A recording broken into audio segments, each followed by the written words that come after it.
Soy Pepe Jiménez, soy el presidente de la asociación. Para los que no me conocéis personalmente, soy afectado también de ELA.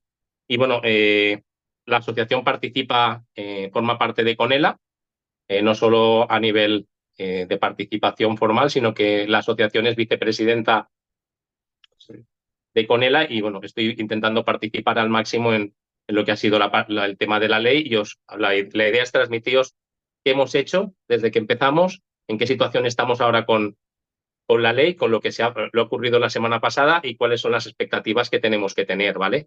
Entre todos. Entonces, bueno, para empezar, deciros, el proceso que hemos llevado, Conela se constituyó en el año 2022, en abril. En marzo se presentó el primer proyecto de ley ELA por parte de Ciudadanos.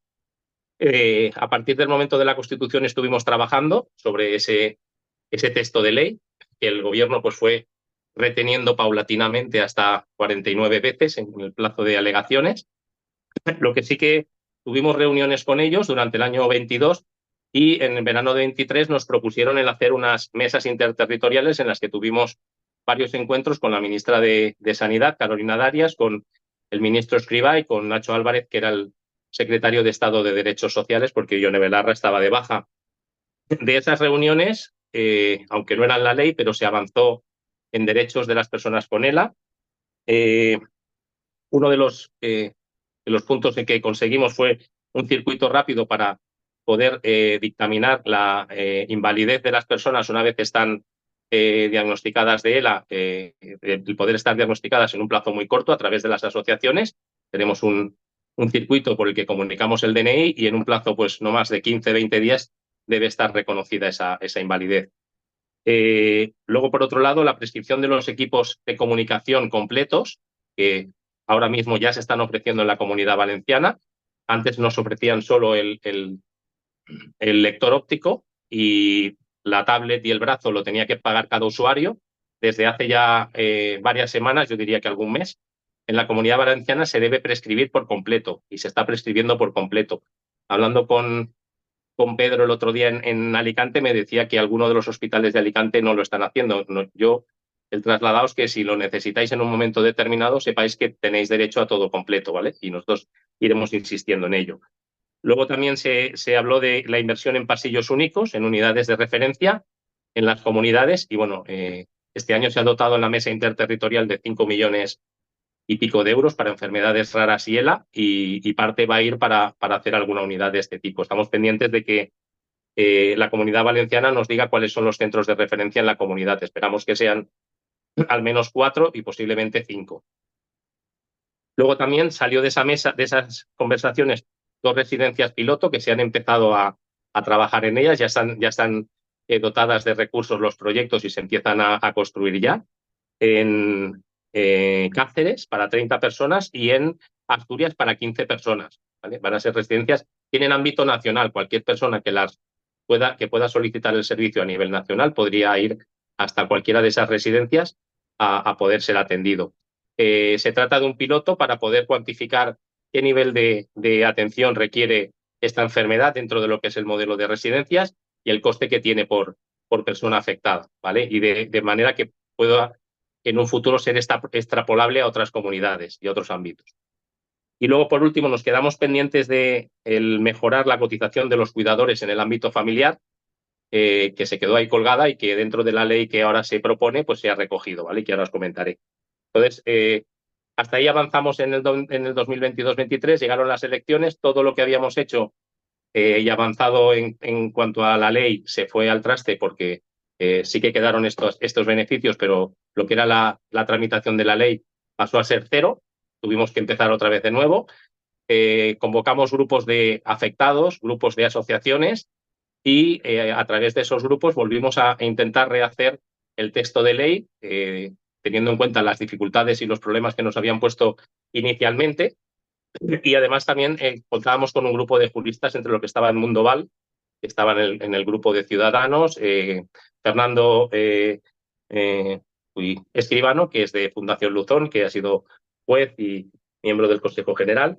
Y bueno, pues con eso preparamos un texto. Ese texto lo presentamos el 30 de octubre en el Congreso Y a partir de ahí, ese mismo día tuvimos reuniones con todos los grupos, las que no tuvimos presenciales. Los días posteriores tuvimos reuniones a través de videoconferencia. Después de ese texto, lo que les pedíamos, nosotros no podemos presentar proyectos de ley como ciudadanos. En el Congreso se presenta realmente un texto y se le pide a la presidenta del Congreso que lo haga extensivo a todos los grupos parlamentarios, de manera que se hagan eco de lo cual es nuestra petición y que la tomen como base para poder presentar su proyecto de ley. El primero que se presentó fue el del Partido Popular. Posteriormente, Junts al día siguiente presentó también su proyecto de ley y en el mes de abril PSOE y Sumar también presentaron su proyecto de ley. Habían 3 proyectos de ley en vigor. Evidente, se empezó a trabajar, se podía haber trabajado sobre uno de esos proyectos de ley, cada uno podría haber dicho el mío es el que se tiene que tomar de base, pero se llegó a un acuerdo inicial en el que los 3 partidos renunciaban a su proyecto, a su texto de proyecto de ley y se iba a trabajar sobre un texto único que confeccionarían los partidos con el visto bueno de Conela, ¿vale? Se empezó a trabajar, el encargado de hacer el texto fue el PSOE. El PSOE presentó un texto al cabo de unas semanas que fue rechazado por Conela, fue rechazado por el resto de partidos, incluido Sumar. Y fue el mismo Sumar el que dijo el texto, lo primero de todo, que no recogía los cuidados. Y entonces nosotros siempre les hemos dicho que un texto sin cuidados, una ley sin cuidados, no la íbamos a admitir de ninguna manera.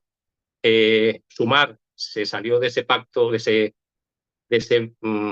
ir juntos con PSOE y dijo yo asumo la redacción del texto y vamos a intentar llegar a un acuerdo. Y sobre ese trabajo, pues bueno, mantuvimos reuniones y fue el 21 de junio cuando tuvimos una reunión con todos y cuando, bueno, pues se empezó a fraguar, a acelerar el texto que definitivamente ha salido ahora. Hemos tenido reuniones en junio, en julio, en agosto, en septiembre y, bueno, pues el 10 de septiembre estuvimos en el Congreso durante 4 horas revisando el texto, punto por punto, tanto los políticos como Conela, y de ahí quedaron en, bueno, pues revisarlo algunos puntos por parte de algún partido y nos confirmarían que el texto era admitido. El día 14, si visteis las jornadas de Burgos, hubo una mesa redonda en la que participaron los ponentes, los artistas principales, eran las primeras personas, las mismas personas con las que habíamos hablado en el Congreso y todas confirmaron que iba a haber una ley ELA y que estaban de acuerdo en tramitarla, ¿no?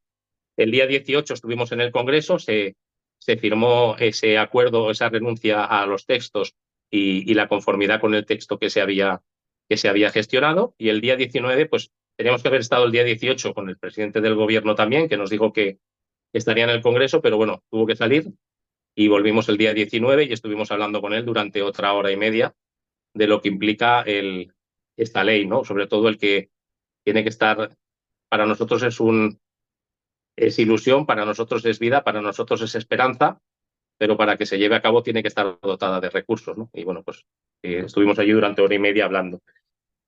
¿Cuáles son las expectativas ahora en cuanto a plazos y en cuanto a tramitación? Ahora mismo no hay plenos en el Congreso porque están tratando los presupuestos generales del Estado y la presidenta del Congreso nos dijo que en el primero o segundo pleno de octubre entraría el texto para ser aprobado por el Congreso. Eso sería el día 10 o el día 24 de octubre. Todos los partidos han dado el acuerdo, con lo que esperamos, confiamos que nadie diga que no, y por unanimidad se apruebe ese texto que iría al Senado el día siguiente de ese pleno. En el Senado el Partido Popular tiene mayoría y, bueno, pues si lo tramita por el procedimiento de urgencia y no pone ningún tipo de enmienda, en el siguiente pleno del Senado, que serían unos 14 días después de recibirlo, pues se trataría, se aprobaría y ya se publicaría en el BOE. A partir de que esté publicado en el BOE, ya tenemos un derecho subjetivo que podemos reclamar. La ley recoge cuáles son los beneficios y las atenciones que se tienen que dar, y le quedaría la segunda parte que, bueno, pues no sé si va a ser igual o más engorrosa que la primera, ¿vale? Que es tratar este tema con las comunidades autónomas. Tanto sanidad como derechos sociales están transferidos, las competencias están transferidas a las comunidades autónomas. A través de las mesas interterritoriales que tiene el Ministerio con todas las comunidades, se fijan las directrices que el Ministerio quiere, por dónde quiere trabajar, cómo se debe trabajar, cuáles son las prioridades, se dotan de recursos y luego cada comunidad hace de su capa un sayo. Todos deberíamos hacer lo mismo, pero bueno, pues hemos tenido varias muestras de que no es así. Entonces, lo que le pedimos, de hecho, el otro día al presidente del gobierno es que a través de esas mesas interterritoriales presionen para que todos estos derechos lleguen a todos a la vez, que no seamos unos, tengamos el derecho dentro de 6 meses y otros dentro de 2 años, porque mientras tanto, pues, por desgracia, la enfermedad sigue su evolución y algunos dejamos de estar, ¿no? Más cosas. ¿Qué incluye la ley? ¿Vale? La ley incluye los cuidados 24 horas para las personas que tengan un grado de dependencia alto, acelerar la concesión de la dependencia. Inicialmente ya el propio diagnóstico implica un grado 1, acelerar la valoración de discapacidad, también el propio diagnóstico de la enfermedad recoge un grado 33, y luego también los procedimientos de urgencia en las revisiones, ¿vale? En el momento en que se solicite una revisión, tiene que procederse de la misma manera en un plazo de 3 meses máximo. Esto en la Comunidad Valenciana ya lo tenemos, pero hay otras comunidades, como estaba diciendo ahora, que aunque unos hacemos una cosa, otros hacen otra, y viene principalmente en ese sentido. Luego, por otro lado, la cotización de los cuidadores en el ámbito familiar, que os decía antes que se nos quedó pendiente. Ahora las personas, los familiares que dejan de trabajar para cuidarnos, pasan a cotizar por el salario mínimo interprofesional. Si una persona está trabajando y está ganando 1.800, 2.000 o 2.500 euros, pasa a cotizar a efectos de pensión por 1.233, creo que son, una cosa así. Entonces, eso penaliza mucho a esa persona que, por un lado, ya esa unidad, ¿no? Porque no hay ingresos del trabajo, la persona va pasando el tiempo y va perdiendo posibilidades de reincorporación en un momento determinado, y sobre todo que cuando cobre su pensión va a cobrar una pensión muy por debajo de la que estuvo cotizando hasta que nos cuidó, y realmente lo que ha hecho es hacerle un favor al Estado, ¿no? Y a nosotros, pero a ella no se la está haciendo, o a él, ¿no? Entonces, en esos casos se va a cotizar por el 100%, y el coste que tenga, el sobrecoste que tiene, la mitad lo pagará el INS y la otra mitad la pagará el propio afectado. Luego también condiciones de electrodependencia y el concentrar, ampliar la inversión en investigación y en la creación de un censo a través del Instituto Carlos III. Esto es lo principal que recoge, sobre todo los cuidados 24 horas, que es lo que siempre hemos dicho, ¿vale? Y a lo que nunca queríamos, a lo que en ningún caso íbamos a renunciar. El propio texto recoge una revisión en el plazo de 2 años, en el que nos volveremos a reunir, aunque nos iremos reuniendo antes. Ya vamos a ir solicitando mesas de trabajo para supervisar cómo va evolucionando la implantación de la ley, cómo va evolucionando los derechos que recoge esa ley, e incluso, si fuera necesario en esa revisión de los 2 años, incorporar cosas nuevas que ahora no se han incorporado, porque las peticiones iniciales eran muchas más. Hemos ido cediendo hasta donde ya no queríamos ceder más y no estábamos dispuestos a ceder más. Y bueno, pues si se pueden ir incorporando porque se demuestra que son positivas, pues se incorporarán, ¿vale? Y ya para terminar, expectativas, pues el siguiente paso, como os decía, es hablar con las comunidades autónomas. Nosotros vamos a hacer un escrito en breve, porque ya, si esto sigue este ritmo, vamos a tener el texto de ley dentro de este año, para que la Generalitat Valenciana lo tenga en cuenta a la hora de preparar los presupuestos del año 2025. Ya veremos qué nos responden. Hay que establecer una estructura y los circuitos para dar el servicio. Hoy por hoy los cuidadores no están. No pueden decir, pues vamos a coger estos cuidadores. No existen esos cuidadores. Hay que ver qué cuidadores van a ser, qué formación van a necesitar, qué titulación se les va a pedir, cómo se van a prescribir, quién las va a prescribir, etcétera, etcétera. Eso lo tiene que hacer la propia comunidad. Y cada comunidad lo puede hacer de una manera, la que le venga en gana, ¿vale? Pero bueno, nuestro trabajo está en ponernos desde ya con nuestra comunidad e intentar que cuanto antes esté en vigor y esté funcionando para toda la comunidad, ¿vale? Y poco más. Me he puesto aquí, queda mucho trabajo para Adela. Adela somos todos, no somos solo los que estamos en la Junta, y desde aquí, que ya somos unos cuantos más, ¿no? Veo por aquí, Majo, bueno, ya somos muchos más, pues os invito a que quien quiera voluntariamente contribuir, participar y ayudar en esta negociación, está totalmente invitado. O sea que si podemos contar con más voces, con más personas, al final la unión hace la fuerza, y ya digo, la asociación no es la Junta, no son los trabajadores, que sí, que son y mucho, pero sobre todo somos todas las personas que formamos la asociación.